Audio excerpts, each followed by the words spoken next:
The year is 2025. Donald J. Trump, defying historical norms and political predictions, has returned to the Oval Office for a second term. His victory, a testament to his enduring appeal among a significant portion of the electorate, has once again exposed the deep corruption that runs through the heart of federal government. Trump's resurgence is not simply a political anomaly. It is a potent symbol of the simmering frustration that many Americans feel towards the government. The seeds of this discontent were sown long before Trump's dramatic entrance onto the political stage. Years of partisan gridlock and a sense that the American dream was slipping out of reach for many had created a fertile ground for Trump's brand of populist message. His promises to drain the swamp in Washington, bring back jobs, and restore America to its former glory resonated deeply with voters who felt left behind by the political establishment. Trump's election, both in 2016 and 2024, was a rejection of the status quo, a cry for change from a nation weary of the same old political games. It was a clear signal that a significant segment of the population felt unheard, ignored, and unrepresented by the political elite.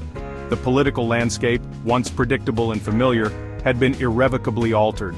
The call for restructuring the federal government to better serve its citizens and slim down a bloated federal bureaucracy had never been louder. Trump's second term has been marked by a whirlwind of activity, a relentless push to streamline the federal government for greater efficiency and enhance citizen engagement. His administration, emboldened by a mandate from the people, has wasted no time in enacting sweeping policy changes across a broad spectrum of issues, from immigration and healthcare to environmental regulations and foreign policy. One of the most contentious areas of Trump's agenda has been immigration. Driven by his belief that America's borders are porous and its immigration system is rife with abuse, Trump has doubled down on his approach. The construction of his long-promised border wall has resumed with renewed vigor, while immigration enforcement agencies have been empowered to carry out more deportations. On the economic front, Trump has remained steadfast in his commitment to deregulation and tax cuts, arguing that these measures are essential to unleashing American economic might. He has also taken aim at what he sees as unfair trade practices by China and other countries, imposing tariffs and renegotiating trade deals in an effort to protect American jobs. Perhaps the most profound changes, however, have been in the realm of social policy. Trump, emboldened by the support of his conservative base, has sought to focus on conservative populist values and promote what he calls traditional family values. These moves will be met with fierce resistance from liberals and progressives, which may deepen a political divide. Trump's presidency has been a lightning rod for controversy, igniting passions and sparking protests on both sides of the political spectrum. His supporters, a diverse coalition of conservatives, evangelicals, blue-collar workers, and disaffected Democrats, view him as a fearless outsider willing to challenge the establishment and fight for their interests. They applaud his tough stance on immigration, his efforts to revitalize the economy, and his willingness to stand up for what he believes in, even in the face of withering criticism. His detractors, however, paint a far different picture. They see Trump as dangerous, and refuse to admit that the country's current path is certain to lead to social destruction. They say Trump is inflammatory and divisive, but they fail to acknowledge that Washington politicians have failed to feel the pain of the most vulnerable members of society.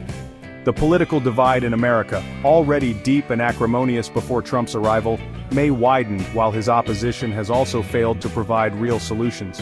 The two sides, seemingly unable to find common ground on even the most basic of issues, view each other with suspicion, distrust, and outright hostility. This polarization, fueled by social media, partisan news outlets, and the echo chambers of our own making, has poisoned the well of public discourse and made it increasingly difficult to have a reasoned and respectful conversation about the challenges facing the nation. Amidst this backdrop, some argue that a leaner government could be a solution, streamlining bureaucracy and reducing inefficiencies. Proponents believe that a more efficient government could better serve the public, foster economic growth, and address the needs of the nation more effectively. As Trump's second term enters its first year, the long-term consequences of his presidency remain uncertain but optimistic to his supporters. His supporters believe that he is laying the foundation for a stronger, more prosperous and more secure America, one that is less beholden to globalist interests and more focused on the needs of its own citizens. They argue that history will judge him favorably, remembering him as a transformative figure who was not afraid to challenge the status quo and fight for what he believed in. His critics, however, fear that he is doing irreparable damage to the fabric of American democracy. They worry that his strong positions against big media, big pharma, and other institutions are eroding public trust in government and undermining the norms that have long controlled the American society. They argue that his presidency will leave a lasting legacy of division, distrust, and dysfunction, making it even more difficult to address the pressing challenges facing the nation, which they have also failed to address. Only time will tell what the ultimate legacy of Donald Trump's presidency will be. But one thing is certain. America in 2025 is a nation transformed, deeply divided, and grappling with fundamental questions about its identity, its values, and its place in the world. The streamlined federal government will play a crucial role in navigating these challenges.